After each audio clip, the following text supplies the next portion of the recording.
the Channels Television is partnering with Yiaga Africa to bring you ERAD 2.0. What this means is that we've done it before and we're trying to do it again.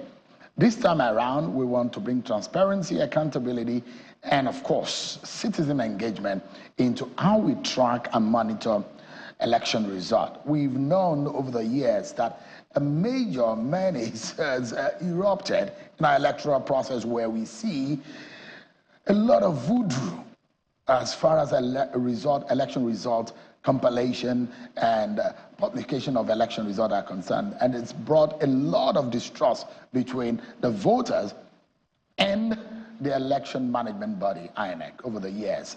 And now there is a need that as Nigeria moves closer to the election of 2027, how much of trust can Nigerians have in the process? And I'm very certain that when you know your vote count, the exact vote that you cast is what you see in the result. You will have some trust and you will be more confident to go and vote. So tonight, we are unveiling for you ERAD 2.0, and we're glad to also tell you that we are partnering with the EU on this one. And tonight, I'm being joined by the Executive Director of Yiaga Africa, Samson Itodo. Thank you so much, Samson, for joining us. Thanks for having me. Always a delight to be here. Thank I'm really you so excited about this. Congratulations, I must say. Well, congratulations to both of us, because I recall when we did this in 2022, and we actually started with Ekiti, if you remember. Absolutely. And so delighted that we're back again. Ekiti people are usually very lucky. Very, very lucky. Very, very lucky. They always get a taste of the good things as far as this election technology is concerned. Especially what technology promises. That's right. Of course. This is Samson. That's one talking. Just beside him is Ruben Elba, who is a representative of the European Union. Thanks so much for your support on this one. Thanks so much indeed, Ruben. Why do you want to support us on this one, Ruben? Well, this is part of the long-standing partnership that the European Union has built with Nigeria over the 60 past years. And support through the USDGN, that is the support to democratic governance in Nigeria, is one of the largest EU-funded programs in this country. We want to support more transparency. We want to support the whole electoral process. And we are supporting organizations like Yiaga and many other civil society organizations to precisely try to, what you were mentioning before, bring in more transparency, making sure that there is more civic education so Nigerians can fully participate in the democratic process. And it all starts with the elections. If you don't have credible elections, if you don't have inclusive elections, we want to have more young people, more women, more people with disabilities also participating, being able to choose whoever they think will be the best leader, whether at state level or federal level or even at local level, because we forget sometimes the importance of governance at local level, at the LGA level. So that's why we are here today, also to be part of the conversation, and me in particular, I'm part of what we call a Diplo Watch. So we are here together with representatives from other embassies and international organizations to check, to see really with our own eyes, and to see how the Nigerian electoral system is working in practice, and when necessary also to make a recommendation and observations that will improve the system. We believe that also the use of technology like ERAD and other tools will make the system more robust and will give us really more credibility, more transparency, and more participation. That's indeed the essence if you ask Yiaga Africa, and they had an idea. They brought it to us and we told them exactly how we can bring it to make it really what viewers, how impactful it will be for our voters and viewers. But for ERAD specifically, this is not all what it's all about. The technology alone, the interface that you see at home is not what this is all about. We've got some eggheads who are developing the technology, crunching the result, and we are bringing to you what the aftertaste of the food. That's what we're bringing to you. But we have some of our colleagues who are data clerks, who are breaking down the figures and collating the result and putting it together. Some of them, I'll show you some of the video right behind this studio, and they are there, and we've got some other people of the side. Enormous number of people who are working behind the scenes for this to happen. But Ruben, ERAD, why ERAD 2.0? It worked in Ekiti, Oshun. We saw how tremendous this could be, and people start at home, just like you will find in the United States and in the UK, where people will really sit at home and watch how results come in.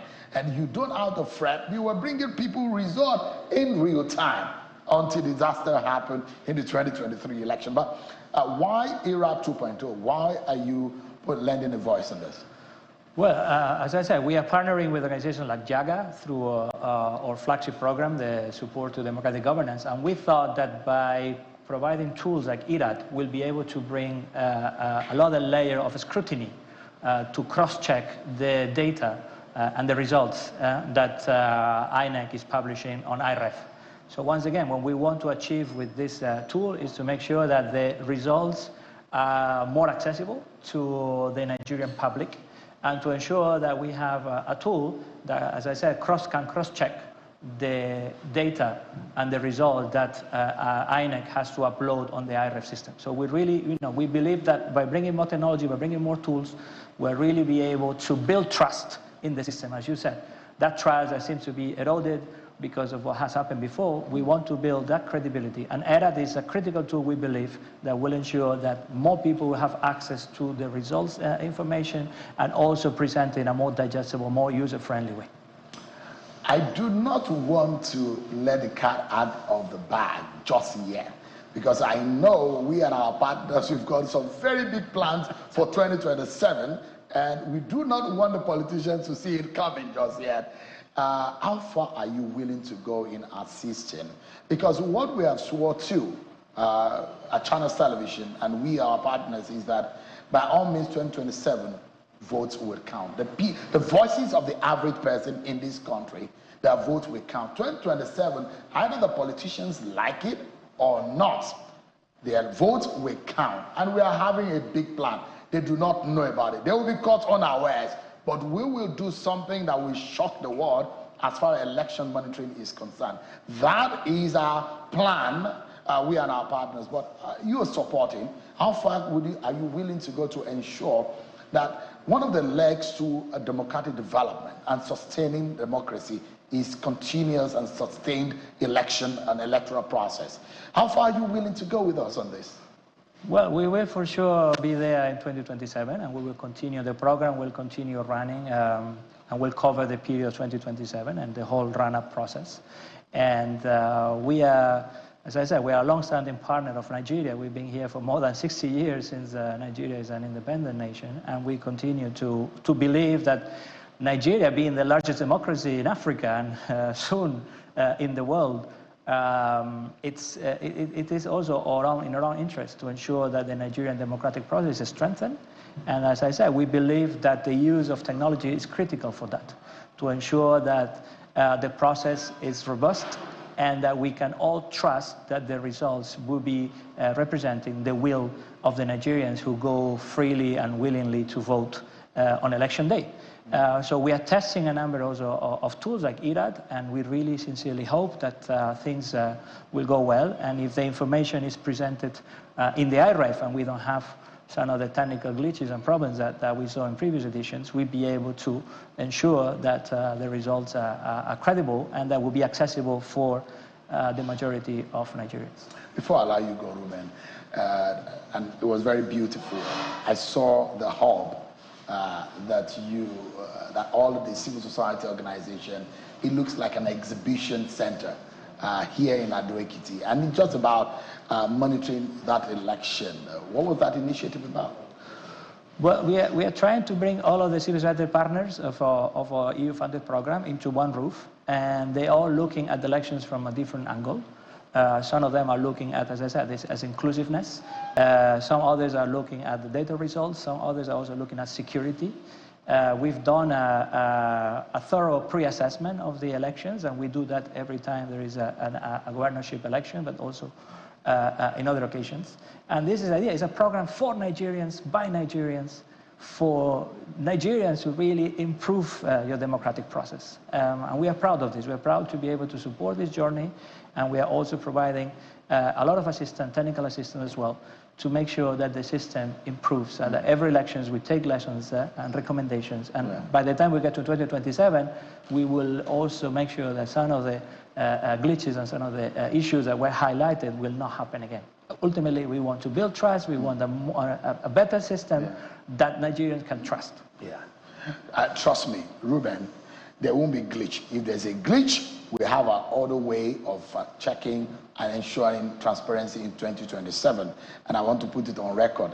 Politicians, if you want to rig an election, it will not work this time around. If there's going to be glitch, it will not work this time around. One thing that will work is that votes this time around in 2027 will count. And I will not let you know what we are planning, but we are planning big. But thank you so much, Ruben Elba of the European Union. I appreciate it. I better allow you go now because we're digging into some fact and data here. But thank you so much. Thank Ruben. you. Thank you so much. Thank you. But Samson, we must thank our partners for supporting our democracy. But what is important is ERAD. And before we get into it, and I'm going to tell our viewers, we're going to give you a great deal of information, data, statistics that you need for this election. And there's no other place for you to be. Please don't turn. I know you have hundreds and loads of channels to talk about. This is the right place to be if you want to get all of those information that are important for this very crucial election. And why, even if you are in Ebonyi, if you are in Nasarawa or Kwara or Benue, whatever you may be, you know why this election is important for you to monitor? It's because it will tell you whether or not you should go out in 2027 to vote. And we do the same thing in Osun to monitor the process and make sure the votes count. But Samson, public result, public trust, public accountability, that is what ERAD 2.0, you and your colleagues said this is all about, isn't it? Yeah, this is it. And so let's say officially welcome to ERAD 2.0, which is Nigeria's election results analysis dashboard. And what we pretty much seek to do, Shenwo, is what we have done before. But this time, this is coming bigger, brighter, with a lot of infusion of new technologies, artificial intelligence. And so when you think about 1.0, 2.0 is another level of innovation. And we're very delighted to be doing this with Channels Television, but more importantly, to the European Union delegation through the support for EU, to support for democratic governance project, and that's why we're able to do this. It's about public trust. You know what, Shell? In 2022, when we did this, the electronic transmission of result was not explicitly stated in the Electoral Act. This time, it's explicitly stated that INEC must transfer result or transmit results electronically. And INEC has issued a set of regulation and guidelines. This time, in the new regulations, INEC has also introduced an electronic EC8A, meaning that after the elections, the polling officials, the INEC officials will impute the results from the hard copies into the beavers and then send them. That is the new validation process. But we're so delighted, and now we're back with 2.0. We didn't deploy this for previous elections because we thought that based on the rulings of the court, the National Assembly needed to make this compulsory. And we're very delighted with the provisions of the law, even though there are some limitations. But ERAD 2.0 is on another level. And we're very delighted to be bringing this your way. And we'll do this in Ekiti, we do this in Osun, and of course the big one. Please do not tell anybody. But let's just hold on. There's a big deal for the 2027 election. Yes. I'm just putting the politicians and those election riggers on notice. Yes. If you want to rig the election, forget 2027. Just forget it. You will not be able to rig it. The people of Nigeria will not allow you. We will not allow you because we are smarter than you. We've got a better way to monitor these results. The vote of the Nigerian people will count, and we're standing by. So let's get into some of what Nigerians need to know. Yeah. So we said this, and you know that it's a single source of all of the election, easy to digest. Easy to digest. We say that the ERAD 2.0 is the single source of truth for election results transmitted on INEC's IREV. So it's based on the results transmitted on INEC's IREV. Yeah. And when you think about it, is just for transparency. Absolutely. Because basically, IREV seeks to advance transparency. So the ERAD complements IREV. It's powered by data and verified by humans. And I saw the video clip about what's happened behind the studio, the data clerks. So let people know that there are a lot of people who are doing the crunching, who are looking at the data and the result. Because people put a lot of rubbish in IREF. They take bad pictures, they take a lot of garbage that are really not needed and necessary, maybe because of lack of knowledge, ignorance, or what have you, or lack of competency, and they put it right on the IRF. But then that's why we are sifting them and ensuring that they are verified, the data is correct, and for one thing, transparency. Absolutely. And one of the things that the public needs to know, that it's not just about the result, it's also about how IREF performs. We're looking at the functionality, which we did in 2022. You recall the several reports that we issued. Some of them, informed some of the changes that were introduced on the IREF. And this time, we're coming bigger and brighter with new ways of doing things. So just stay hooked to ERAD 2.0. Yeah, of course. And we're talking about what is being uploaded. Yeah, of course, we have an IREV tracking mechanism where we are able to tell the percentage of what has been transmitted from which state, and we know where the lag is, and we're able to monitor for you and show you in real time what has been uploaded and what we have crunched. If you remember in 2022, when we did this, we found some results that have blurry images, and then we didn't have the technology to read those.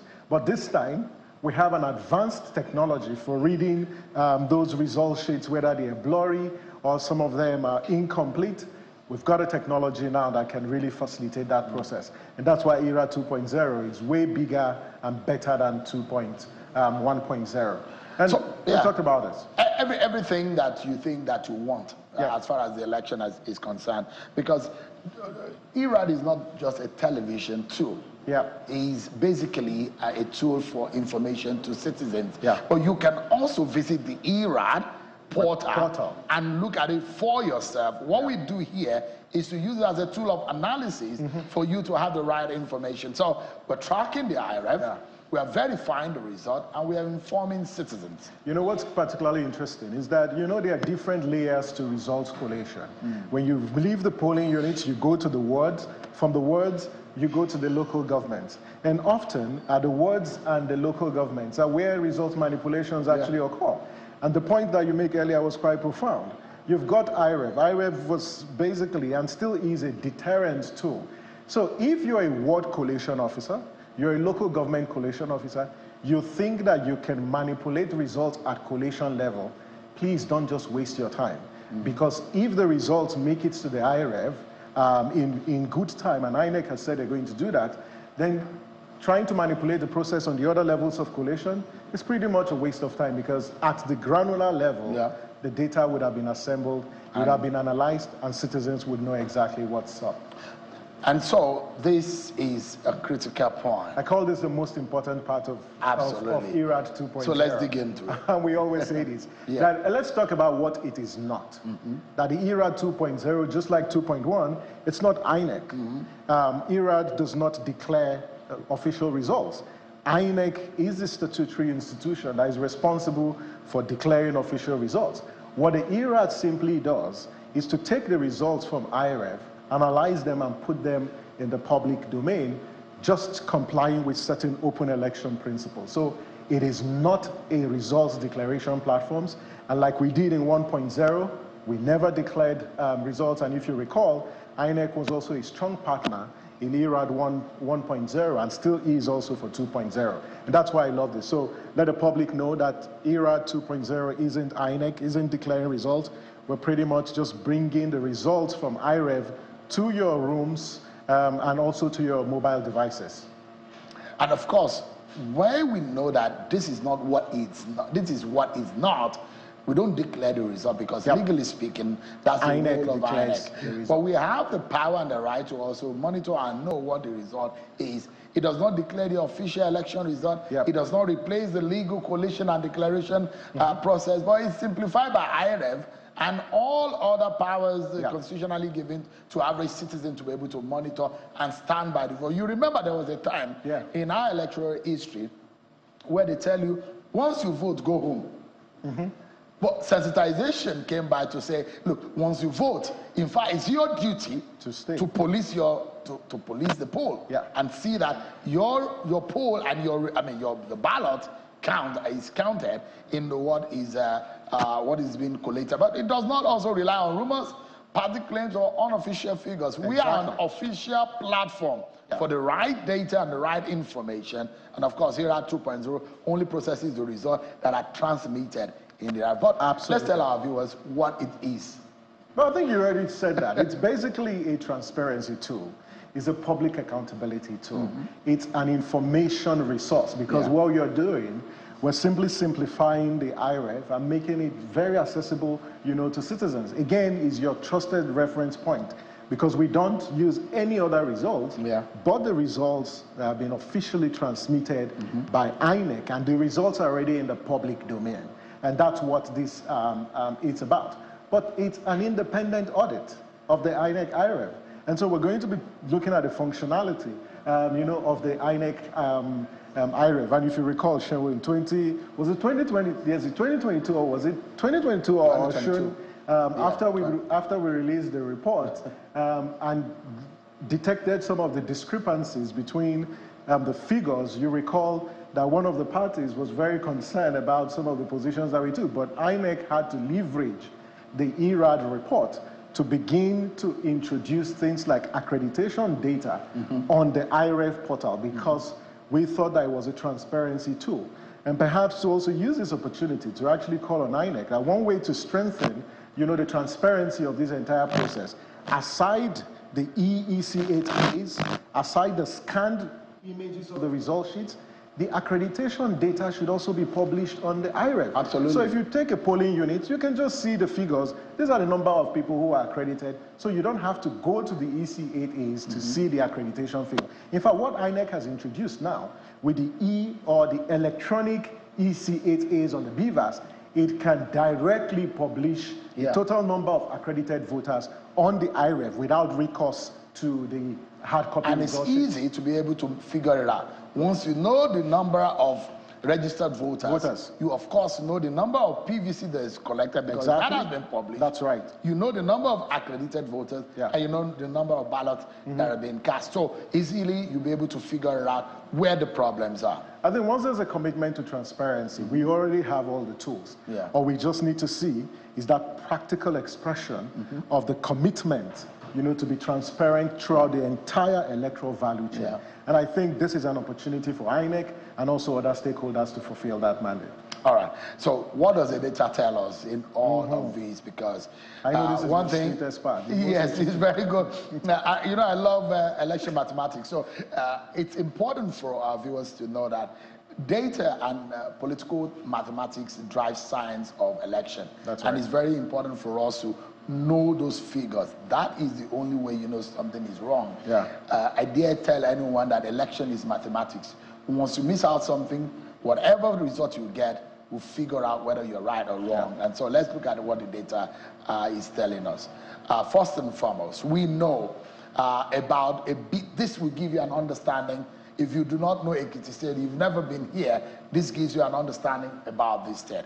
The state was created in 1996, among several other states that came at about that time. This was in the era where the military was still in power. This was under General Sani Abacha, created, it was one of the states that was created. It has 16 local government area.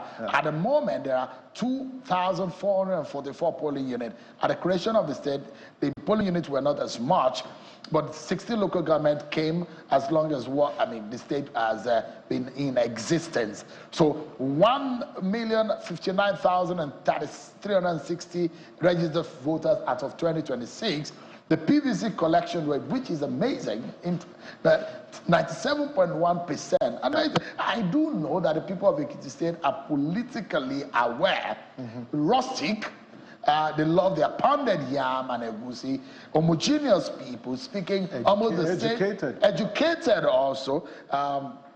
I don't know if they are more educated than where I come from, but they're very educated. They are more educated. They're very educated people. You have a lot of professors. It's almost one house, one professor in Ekiti State. And it's the home state of the likes of Baba Afe Babalola, very respected. One of the oldest lawyers in the land. So yes, that's a brief background on Ekiti State, just at a glance. Yeah, but this is particularly interesting. And one of the things that we said was if you've recorded 97.1%, our expectation is that this 97.1% is a true reflection of the people who have their permanent voters card. Because some of the things that have been observed in the last couple of days where voters cards are being retrieved from people, or they talk about cloning of voters cards or taking images of those, we hope that the actual people actually got their PVCs. Not some folks collecting them on behalf of... But having said that, this is also an indication that in terms of the political behavior of people in Ekiti, they seem to be receptive of democratic participation. Therefore, if you've got 97%, our expectation is that at least there should be 80% turnout in tomorrow's If they could collect their PVC, they could as well do the voting. Yeah, that's our expectations. But again, projections, so the question will be 97% of PVC collected as of the last CVR. That's right. That's right. So INEC is calculating the CVR, the last CVR, which was closed. You know, there's a special CVR done for Osun and Ekiti. Yes. Then there was a general CVR, but it was closed at some point. But this is the percentage of the PVC collection of the CVR that was last done. No, actually, it's the current one as of a few days ago. Yeah. Because there were over 34,000 people who got on the voters register after the 2023 elections. So this is a cumulative figure because the PVCs were produced and they were distributed between, I think, the 4th to 11th of June. And so this is where the figures actually stand at the moment. So let's give the people of Ekiti the benefit of doubt. We believe that as a people, you have an opportunity to exercise your franchise, and please make good use of this opportunity because it only comes once in 4 years. Yeah. So let's also tell you that, of course, we told you earlier that over 1 million people are registered voters. Of that number, we're hoping that we have close to this figure. We have less than 600,000 people voted the last time around. But then it's interesting that the largest number of voters in the state are students. Yes, I think the trend cuts across the entire country. When you look at the percentage of young people on the voters register, they're somewhere around 47%. And so it's not surprising that you see this figure.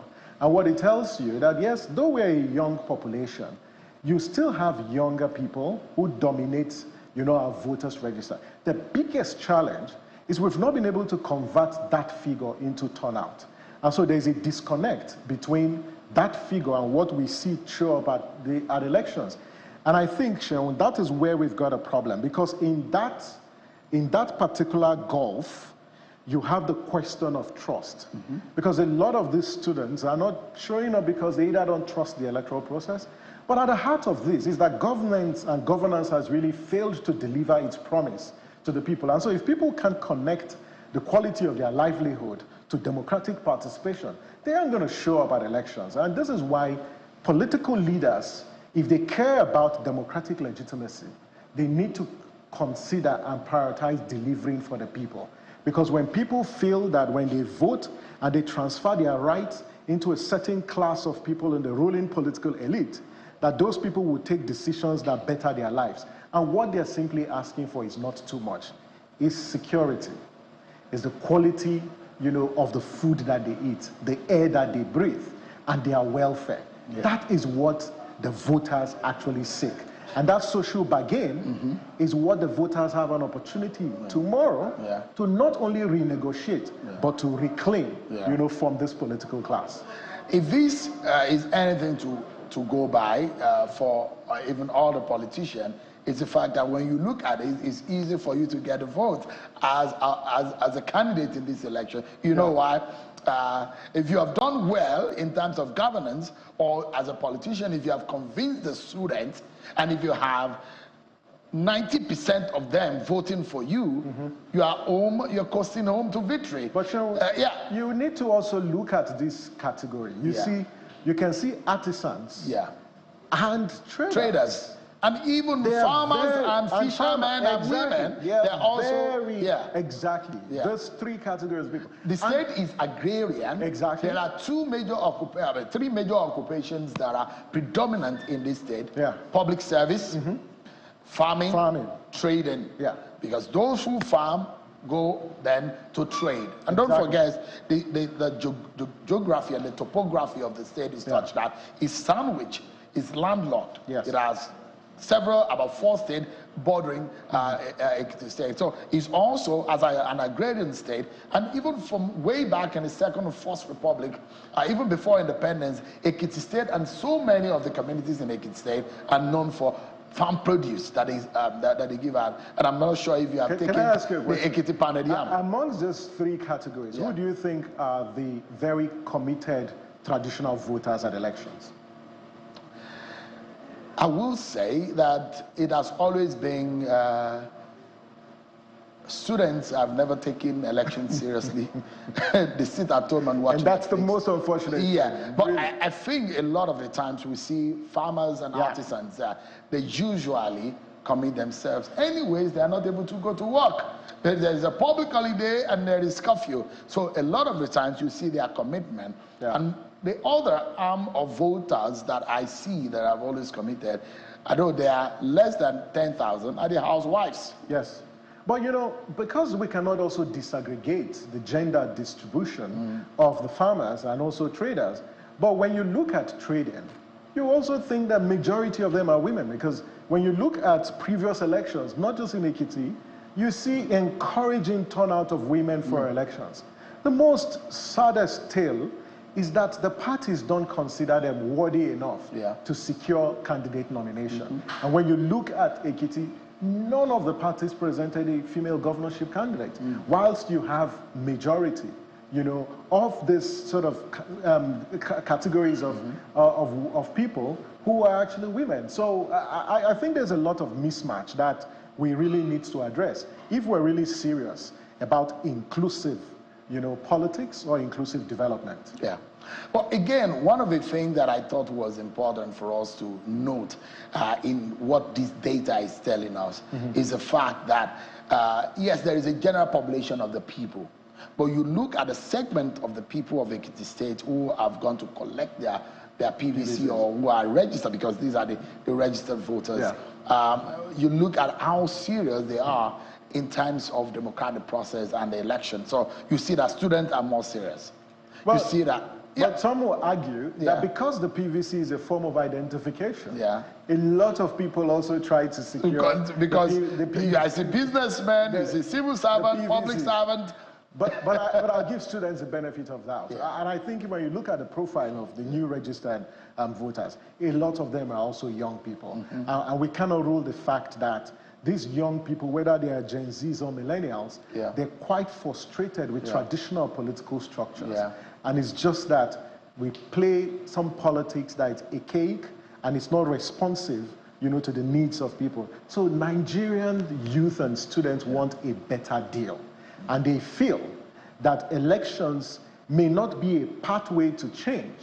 And what we need to address is that even though elections might be captured, they might be manipulated by political authority, that you still have a role to play in reclaiming that power. That's why it's important to show up. Because if you don't show up on the day of elections, someone is either voting for you or you're going to be governed by minority. And we always say this, Sean, it's easier to manipulate elections when you have less turnout for elections. The more people show up, you make it difficult for those who want to capture or manipulate the process to have their way. In places like America, for example, this is the time that those who are working the phones and reaching out to the last minute deciders for election, this is the moment when they will start working on them. Do you know the civil servant? This is the moment you start sending them last minute text messages. This is the moment you start some people do. They say in America, sometimes they say that they bring food, they bring gifts to your doorstep just to say hello, how are you doing? And they call them some kind of vote buy. Yeah. So people say they are lobbying them for votes. But this is the moment where you will show that you really know how to play the game. If you look at the numbers, merely looking at the numbers, and if you have the data as a political party and a politician, this tonight is going to be a real big deal in convincing them before they wake up tomorrow. But they don't take this into deep consideration. The traditional Nigerian politician feels that they understand the language of the people. And for them, the language of the people is voter inducement, is vote buying. You reference other climes.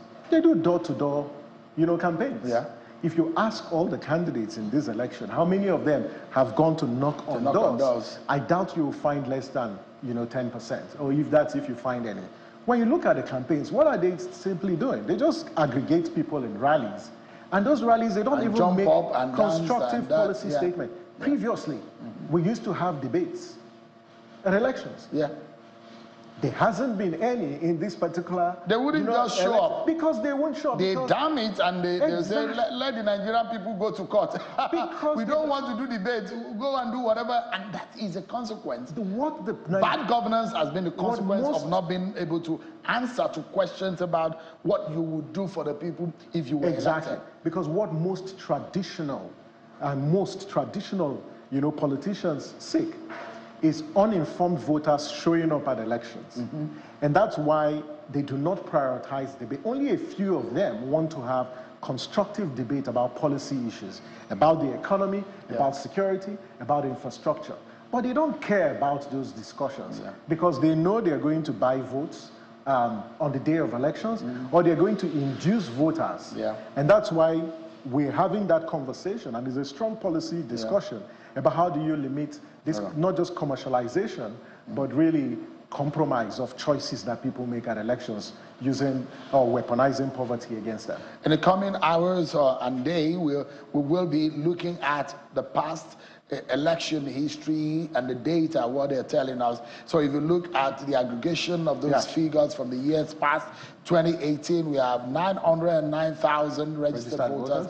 In 2022, we had 988,000, just about 80,000 or so higher than what we saw in 2018. And in 2026, we saw, now we're seeing about over 1 million voters. So there was an 8.72% increase from 2018 in 2022, and in 2026 compared to 2022, there's 7.2% increase. But now total growth tells you that new voters that are added is 149,000 from 2018 to 2022, and overall growth in the voter register is 16.5% if you aggregate or compare the figures from 2018 to 2026. There is a growth and it keeps moving. So voter turnout and patterns. 2014, 2018, 2022, 2023, and 2026, but yet to find out. But if you look at the voter turnout, 50% in 2014.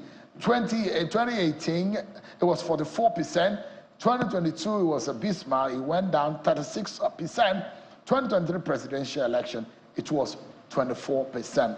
What will it be this time around? We don't know. We just have to wait. But if you look at the projections, quite frankly, I was going to ask if we were to plot this in a graph, and then boom, I just saw this, that you already plotted this. When you see this decline, it keeps going down. Exactly.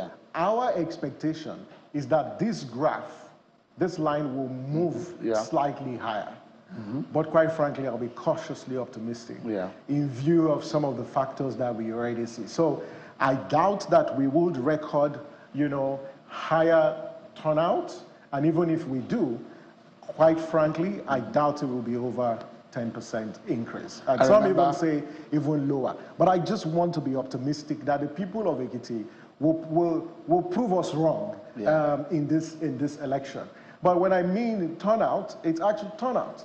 It's not cases where there are inflated figures. We're looking at actual turnout. I think things got better in terms of the actual number of, in the ERAD days and Obasanjo days, turnout is voodoo mathematics. I was going to say, are you going to reference that? No, I'm just saying that things were terrible. From 2011, things got better in terms of when we now started cleaning up the voter register and things got better. That's right. Now things are looking better, only that how politicians now learn how to subvert the back end of the process and now moving around the process, because it got to a point in time and the politicians know that once you stuff ballot, it doesn't make sense any longer.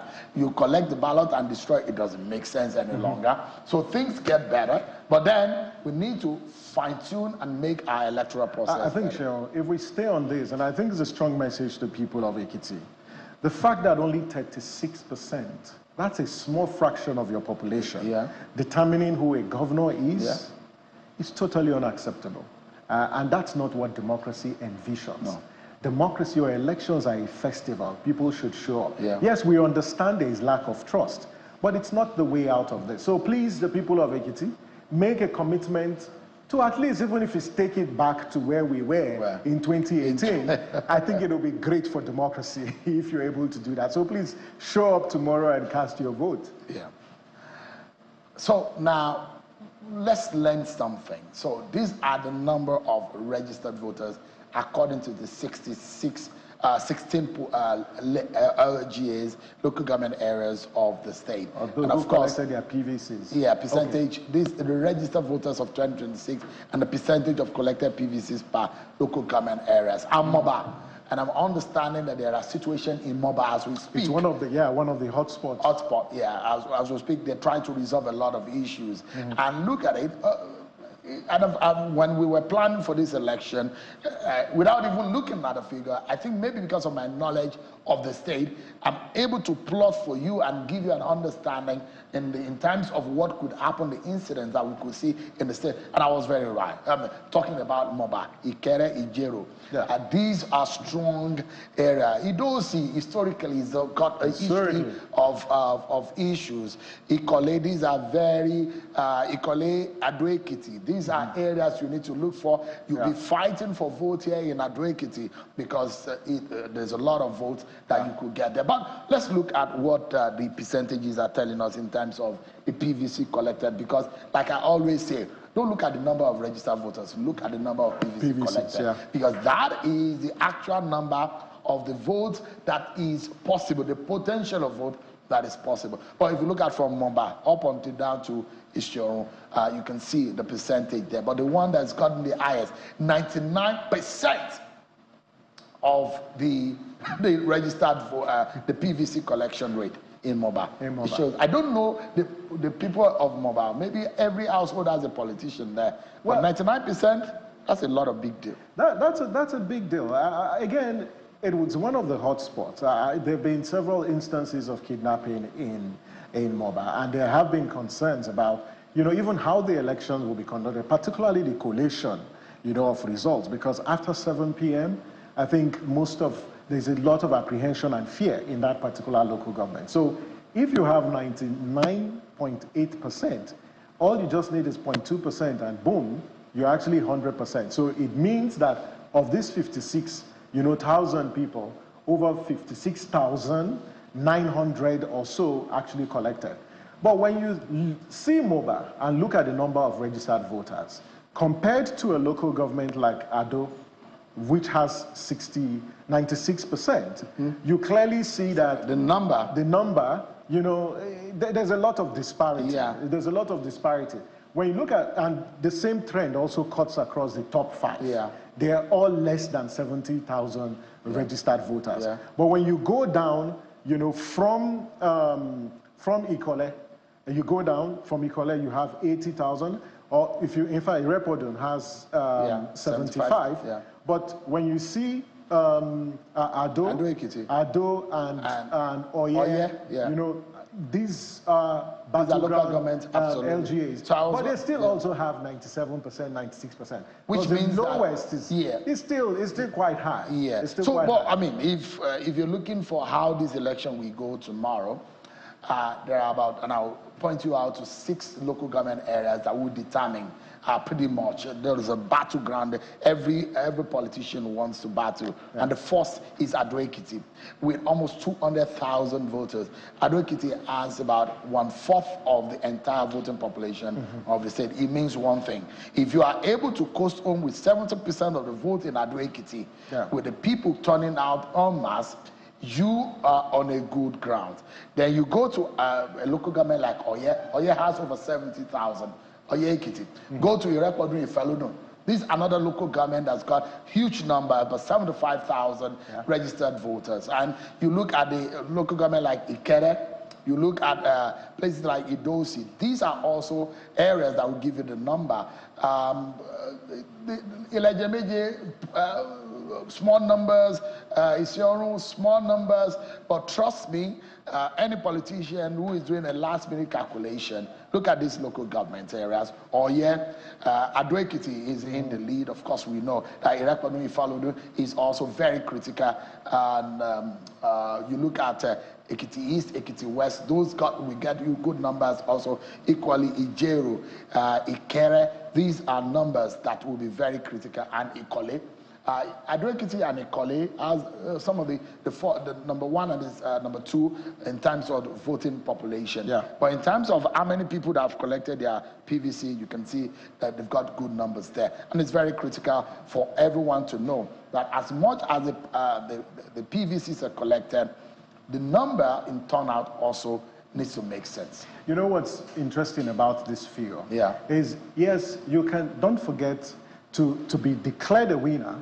You must meet two conditions. 2/3. To 1/4 of votes in 2/3. So you must have 10 LGAs out of this where you've secured that second condition. So you can get, you can take the whole numbers. You can go to ERAD and smash the number. Go to Ekiti, smash the number. That's right. And unfortunately, if you are not able to, and that's the danger of small numbers, because once you have small numbers and you have low turnout, and if the margin is not quite wide, then the probability that you will not end the election on first ballot is quite high. It's very high. But some have said this is not a competitive election.